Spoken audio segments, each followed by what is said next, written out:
Eu quero, no tempo que eu tenho aqui, fazer uma breve meditação com vocês. E eu ontem ensaiei tudo que eu ia falar para vocês hoje, mas eu quero aproveitar muito o nosso tempo. Na reunião que a gente teve com os Ezo e com os Yang, o Gary Ezo falou uma coisa muito interessante. Ele disse o seguinte, que tem muita gente gastando tempo pensando naquilo que não pode fazer.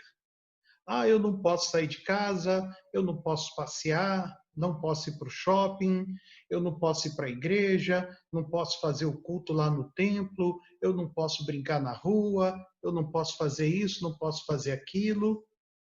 Mas ele disse o seguinte: as pessoas que estão gastando energia com aquilo que não podem fazer estão perdendo tempo naquilo que deveriam, de pensar naquilo que poderiam estar fazendo. E acabam não produzindo o que poderiam produzir, porque ao invés de pensarem nas opções que teriam na vida para fazer outras coisas, estão lamentando as coisas que não podem fazer. E eu fiquei pensando o seguinte, essa coisa de isolamento não é novidade não, viu, gente? E eu fui buscar, vocês sabem que eu gosto muito de escrever sobre a Bíblia, falar sobre a Bíblia, e eu passei ontem a tarde toda estudando sobre as viagens missionárias de Paulo. Por que eu fui buscar as viagens missionárias de Paulo? Basicamente, o nosso trabalho na Universidade da Família é viajar e dar treinamento. Quem é treinador aqui sabe disso. Até vocês que são voluntários, o Walter já foi dar treinamento lá em Porto Velho, Rondônia. O Orlando saiu de São Luís, foi dar treinamento em João Pessoa.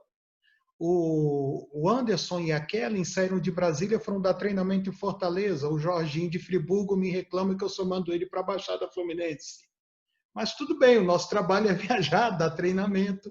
E nós aqui de Pompeia, a gente viaja 150, 200 dias por ano. O apóstolo Paulo era um missionário, ele viajava.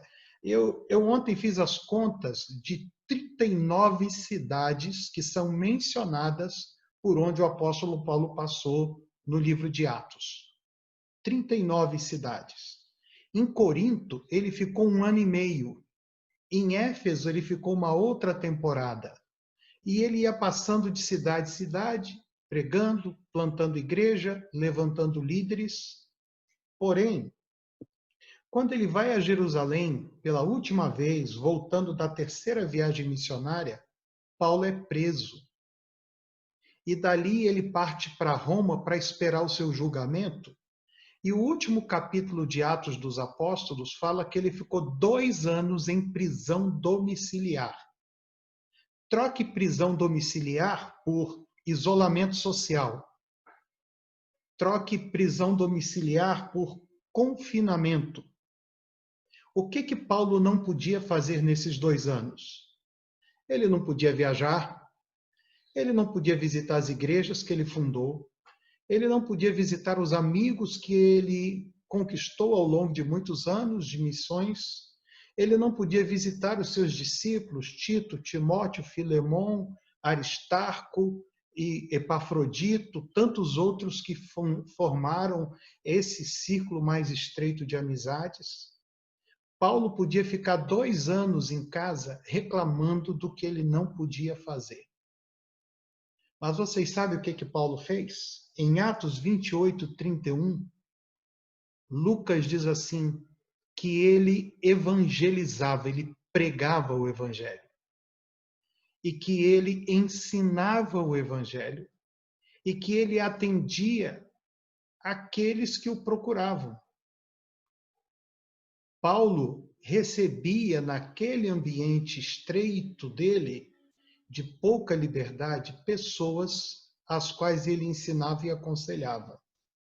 Mas vocês sabem que a coisa mais importante de Paulo, no tempo de confinamento dele, de isolamento social, de prisão domiciliar, a coisa mais importante não foi quem ele recebeu. A coisa mais importante foi o legado que ele deixou depois desses 2 anos. Porque se para pregar o evangelho ele viajava, Paulo agora, na prisão domiciliar, passou a fazer o ministério online. Sabe qual era o ministério online de Paulo? Escrever cartas. E quando ele já não enxergava, ele ditava e alguém escrevia por ele. E Paulo foi tão produtivo na prisão domiciliar que ele deixou escritas a carta aos Filipenses, onde ele diz: regozijai-vos, alegrai-vos, novamente digo alegrai-vos. Onde ele diz: posso todas as coisas naquele que me fortalece. Ele escreveu a carta aos Colossenses, onde ele diz: porque ele já nos libertou do império das trevas e nos transportou para o reino do Filho do seu amor. Aonde ele diz que a cédula que era contra nós, a sentença de morte, Jesus cravou-a na cruz. Ele escreveu aos Efésios, onde no capítulo 1, verso 8, ele diz: bendito o Deus e Pai de nosso Senhor Jesus Cristo, que nos tem abençoado com toda sorte de bênçãos espirituais nas regiões celestiais em Cristo. Ele estava falando de que ele era um homem muito abençoado, preso dentro de casa. Então ele escreveu para as igrejas, ele edificou as igrejas e ele escreveu uma carta para Filemon, falando para Filemon como conduzir a igreja que estava na casa dele e como receber um desviado que tinha sido aquele escravo que fugiu e voltou para ele. Então, eu queria poder ter mais tempo para estender isso, mas a pergunta que eu quero terminar, eu queria que você escrevesse essa pergunta, é: quando terminar esse tempo de isolamento, qual legado você terá deixado? Paulo nunca mais viajou, porque dali ele partiu para o julgamento e depois a sua morte. Mas ele foi tão produtivo que eu e você temos as cartas do isolamento social de Paulo nas nossas mãos até hoje.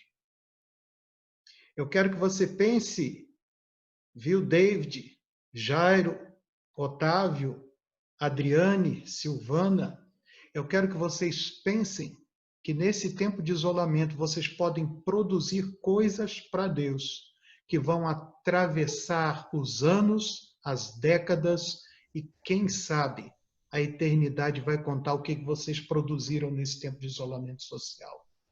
Amém, queridos? Quantos concordam com essa palavra? Dá um joinha para mim aí, por favor.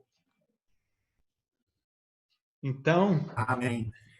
Muito obrigado. Então, é o nosso tempo, nós estamos na nossa prisão domiciliar, certo?